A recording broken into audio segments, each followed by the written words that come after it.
Vea usted el hecho del conflicto horizontal por usted mismo.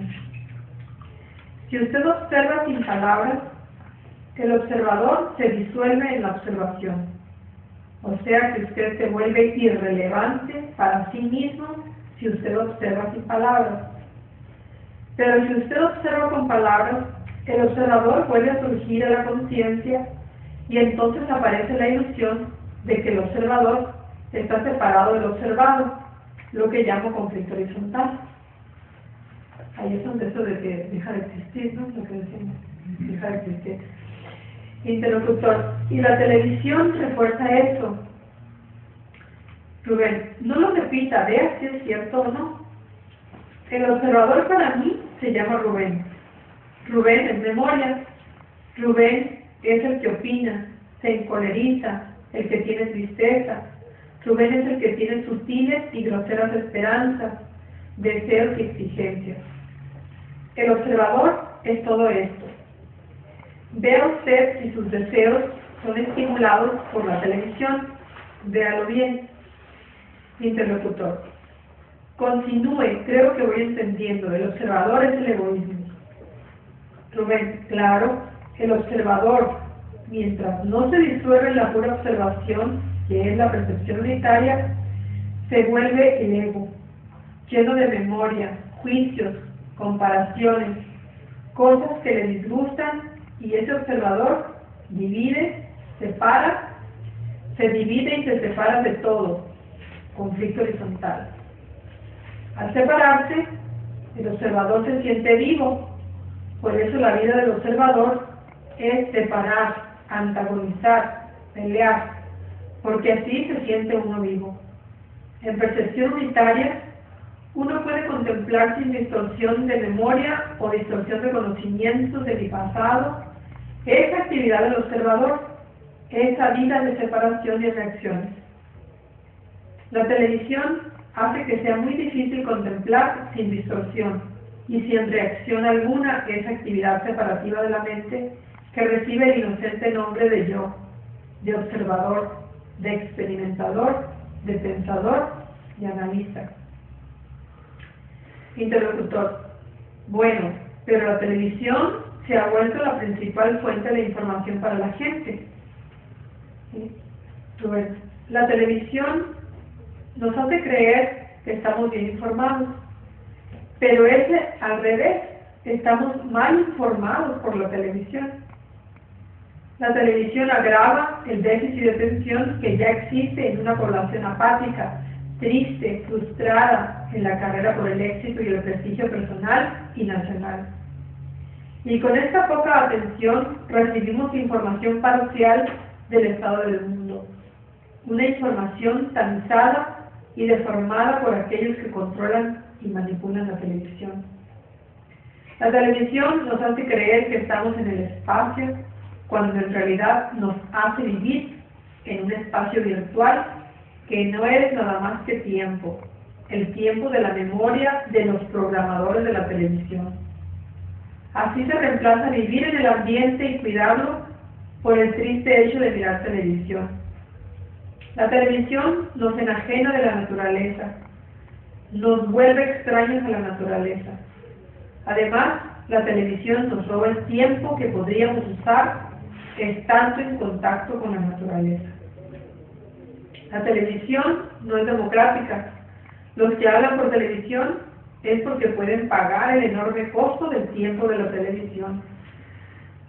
Los ricos usan la televisión para expresarse y consolidar su poder, mientras los pobres miran, absorben y se someten. Así, los televidentes se condicionan a ser meros consumidores, meras mercaderías en el mercado laboral y sexual, y claro está, sin darse cuenta de ello.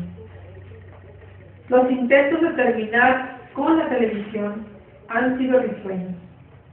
Se acusa a la televisión de proyectar rayos catódicos y afectar la vista, de idiotizar o insensibilizar al televidente, reduciendo su capacidad de concentrarse y por ende afectando la memoria, de ser un instrumento político de opresión y un instrumento económico para aumentar el consumo de mercaderías. Pero, aunque todo esto sea verdad, la televisión sigue en pie, o en la mesa, en el centro del hogar, aunque sea el mayor enemigo de la familia, porque el público se ha vuelto adicto a la pornografía, a la vulgaridad y a la violencia, que se exhibe sin control, sin culpa ni vergüenza en la televisión. Los ingenuos que mantienen este estado de cosas afirman que hay televisión buena y televisión mala, y que hay que saber elegir. La televisión buena es la que se apaga y se arroja a la basura. Interlocutor: ¿no es eso exagerado? Rubén: no en las presentes condiciones psicosociales y económicas. Durante este colapso global de la civilización industrial, ya sea la contrapartida bancaria consumista o la comunista sumisa, la televisión mantiene los viejos vicios. Por eso la televisión es un peligro para la supervivencia de la especie humana. La televisión se ha introducido en tan gran escala en los hogares de todo el mundo que se ha vuelto el ambiente de la conciencia colectiva. Y esa conciencia colectiva no cambiará mientras persista sumergida en el ambiente virtual de la televisión.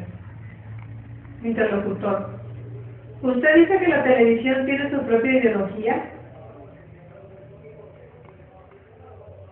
Rubén: bueno, un mosaico ideológico en el que la inteligencia se paraliza y la conciencia colectiva de la humanidad funciona sin esa inteligencia, como es obvio, de una manera idiota, suicida y homicida. La televisión insensibiliza, enceguece y ensordece, por lo tanto desorienta. Un buen televidente no sabe realmente qué está pasando en su propia mente, en su propio hogar, si lo tuviera, en el mundo entero. Un buen televidente está desconectado del real acontecer social y de la historia misma. Un buen televidente está metido en el ambiente psicológico colectivo de la televisión, así como está un pez en el agua. Hoy, el ser humano ha reducido su existencia a dormir, trabajar y mirar televisión. La televisión es en realidad la prisión universal de la conciencia del ser humano de hoy. La televisión nos traga y se mete en nuestro cerebro. Es la perfecta prisión psicosocial colectiva. Interlocutor: ¿está entonces implicado que no podemos ser libres de la televisión? Rubén: pruebe decirle usted a alguien que deje de mirar televisión. No puede hacerlo. Es un hecho. Usted mismo no puede dejar de mirar televisión. ¿No es así? Solo la energía y la inteligencia de la reflexión unitaria hará que usted deje de mirar televisión. Interlocutor: entonces, más que una prisión, es una adicción. Rubén: llámelo como usted guste, pero no es feo. Interlocutor: ¿y cuál es para usted el más grave problema de la televisión? Rubén: permítame repetirle lo que dije al principio. La televisión fortifica o refuerza el más grave problema psicológico del ser humano, el conflicto horizontal, la base de todo conflicto, que es la ilusión y la creencia de que el observador está separado de lo que observa. Interlocutor: he leído estadísticas terribles. El televidente ve 20.000 avisos comerciales cada año que le dicen qué pensar, qué sentir, qué ver, qué desear y qué comprar.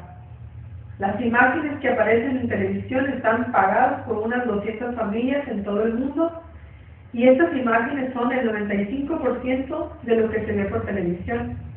Las noticias son tan parciales y tan distorsionadas que ya se habla de la farsa de las noticias en la televisión. Cualquiera podría llamarle a esto un lavado colectivo de cerebro para hacernos creer que somos mercaderías en un mundo de mercaderías. Se dice que la televisión multiplica a los que ya nacieron.